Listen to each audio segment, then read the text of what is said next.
Welcome to McPlum, simple solutions served daily. In this video, I will show how to study science faster step by step. Begin by defining a single clear objective for each session, then break that objective into tiny tasks and use a timer to focus. Swap passive reading for active recall and short practice questions. Review earlier topics with spaced repetition and summary notes to lock in understanding. Keep sessions short, consistent, and varied to stay motivated and learn faster.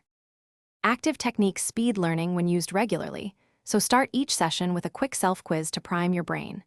Explain the idea out loud as if teaching a friend, which reveals weak spots and builds confidence. Alternate problem solving with short concept reviews to connect theory and practice. Keep explanations simple and use diagrams to visualize relationships, then revisit mistakes the next day for durable learning and steady progress. Build a study routine that fits your natural rhythm and stick to it, aiming for focused blocks followed by brief breaks.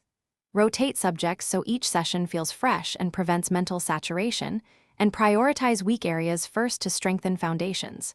Use a notebook or app to log completed tasks and recall success rates, then adjust the plan weekly. Consistency beats cramming, so small daily gains compound into major improvement over time. Thanks for watching. Stay juicy and subscribe.